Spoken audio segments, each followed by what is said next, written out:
La première séquence vient de s'achever et beaucoup sont ceux parmi vous qui ont bien composé dans la majorité des matières. Félicitations.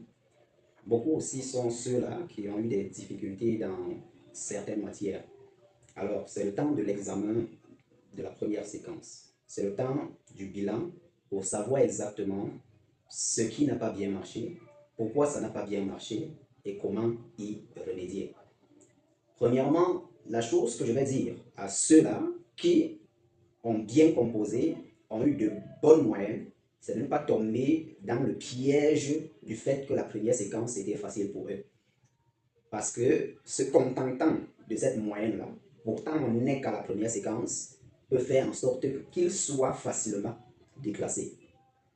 Donc il faut continuer de s'accrocher, continuer de travailler avec le même engouement, peut-être redoubler en engouement pour avoir plus que ce qu'on a eu pour cette première séquence. Ceci, je m'adresse directement à ceux qui sont satisfaits déjà de leur première évaluation. Et je demande de redoubler encore un peu plus d'efforts parce que votre satisfaction n'est pas le sommet de la satisfaction. On dit toujours, lorsque tu n'as pas 20 de moyenne, il faut toujours chercher comment faire pour avoir 20 de moyenne. Donc, en cherchant chaque fois comment avoir 20 de moyenne, peut-être tu ne vas pas avoir 20 de moyenne parce que ce n'est pas toujours facilement possible d'y arriver, mais tu vas quand même approcher cette réalisation. Maintenant, pour ceux qui ont eu des difficultés dans plusieurs matières, faites le bilan. Essayez de voir les matières qui vous ont tapé. Essayez de classer ces matières-là.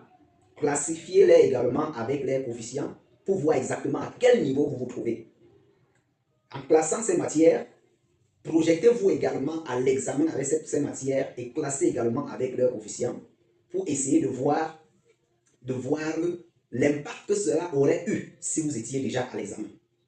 Maintenant, à partir de ce que vous allez constater de la difficulté dans laquelle vous devriez vous trouver, vous pouvez donc vous mettre au travail pour corriger l'erreur. Et corriger l'erreur, c'est quoi? C'est de revenir sur ce que vous n'aviez pas bien fait depuis le début de l'année.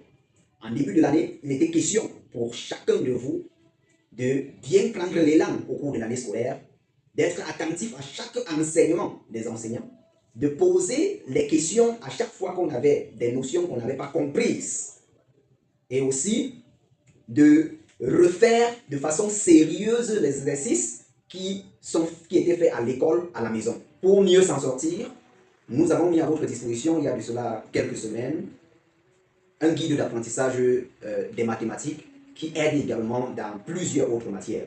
Donc nous allons vous demander de vous référer à ce guide-là, de comprendre exactement ce qu'il y a à faire pour corriger les erreurs que vous avez commises durant cette